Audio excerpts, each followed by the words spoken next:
Hi guys, I am glad to see you back. So motivation story के साथ दोबारा से आपके सामने। अच्छा, आज की स्टोरी को तब तक लाइक मत कीजिएगा जब तक ये स्टोरी आपको अंदर से आवाज़ ना दे लाइक करने के लिए। सो अगर अच्छी ना लगे तो no comments and no likes. So एक बार की बात है कि एक बाप और बेटा अपनी शिप लेकर समुद्र में पिकनिक के लिए जाते हैं। समुद्र में तूफ़ान आ जाता है और उनकी कश्ती टूट जाती है। सो दोनों कश्ती का जो टूटा हुआ हिस्सा होता है, लकड़ी जो मिलती है, जो कुछ पकड़ के अपनी जान बचाते हैं और तैरते तैरते एक ऐसी जगह पर पहुंच जाते हैं जहां पे दो टापू आसपास होते हैं। तो बाप अपने बेटे को कहता है कि बेटा एक काम कर, तू एक टापू पे जा और मैं दूसरे टापू पर जाता हूँ और जिसको भी खाना मिलेगा वो दूसरे को बता देगा, सो दैट हम कुछ खाना खा लें। दोनों अलग अलग टापू पे चले जाते हैं। दोनों को खाना मिलता है, भरपेट खाना खाते हैं। ऐसे ही दिन बीतते जाते हैं, हेल्प की उम्मीद करते हुए टाइम पास होता रहता है, बट टापू पे खाना ख़त्म होना शुरू हो जाता है। सो कुछ दिनों के बाद बाप बेटे के पास आता है और कहता है बेटा अब हमें नहीं लगता कि यहाँ पर कोई आएगा और हमारा बचना बहुत मुश्किल है, क्योंकि अब यहाँ पर खाने को भी कुछ नहीं है।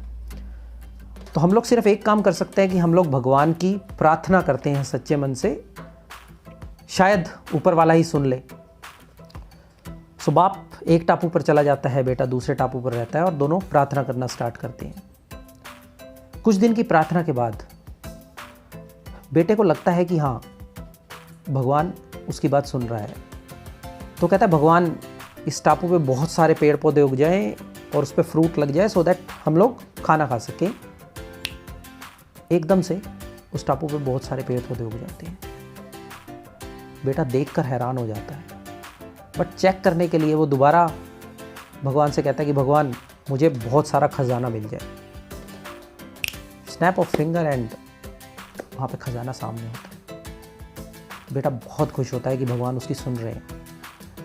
सो कहता है भगवान यहाँ पर एक बोट आ जाए और हम लोग यहाँ से निकल जाए। सामने उसके एक बोट खड़ी होती है। जैसे ही वो आंखें खोलता है, वो अपना खजाना उठाता है, बोट में रखता है और चलना स्टार्ट करता है। तभी आकाशवाणी होती है कि बेटा तू अकेला जा रहा है, तूने अपने पिताजी को तो लिया नहीं। तो बेटा बड़े अहंकार से कहता है कि भगवान मैंने तुम्हारी सच्चे मन से प्रार्थना की, इसलिए तुमने मेरी हर एक मांग को पूरा किया है। उन्होंने शायद सच्चे मन से प्रार्थना नहीं की, शायद उनका मन पवित्र नहीं है, तो उनको यहीं पड़ा रहने दीजिए। तो आकाशवाणी कहती है ठीक है बेटा, जैसे तेरी मर्जी, बट क्या तुझे पता है तेरे पिताजी ने क्या मांगा? तो कहता नहीं, मुझे नहीं पता। तो आकाशवाणी कहती है तेरे पिताजी ने ये मांगा कि मेरा बेटा जो भी मांगे वो उसको दे दीजिए। सो ये सुनकर बेटे की आंखों में आंसू होते हैं और किसका मन पवित्र है उस बेटे को पता चल जाता है। सो दोस्तों, इस कहानी से हमें क्या सीख मिली? अगर हम सिर्फ 10% या 5% ये जान जाएं कि हमारे माँ बाप ने हम लोगों के लिए क्या क्या कुर्बानियाँ दी हैं, क्या क्या काम किया है, तो मैं कहता हूँ कोई भी बेटा, कोई भी बेटी अपने माँ बाप को दुखी नहीं देखेगा। जो लोग अपने माँ बाप के साथ हैं वो बहुत ही अच्छी कंडीशन में हैं, बहुत ही लकी हैं। मेरे बहुत सारे दोस्त हैं जिनके माँ बाप नहीं हैं, और जब मैं उनसे मिलता हूँ तो वो चीज़, वो लॉस फील होता है। बहुत सारे लोग हैं अपने माँ बाप की फ़ोटोज़ लगाते हैं व्हाट्सएप स्टेटस पे।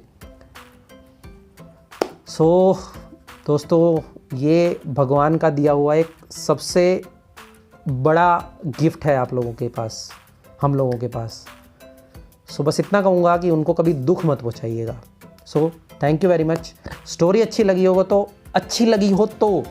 लाइक कीजिएगा, नहीं तो मत लाइक कीजिएगा। अच्छी लगी हो तो शेयर कीजिएगा, वरना मत शेयर कीजिएगा। जिन लोगों ने मेरे चैनल को सब्सक्राइब नहीं किया है, अगर करना चाहें तो वो कर सकते हैं। सब कुछ आप लोगों के लिए लेकर आ रहा हूँ, कुछ अच्छा सीखेंगे। सो थैंक यू वेरी मच। मिलते हैं एक और स्टोरी के साथ बहुत जल्द।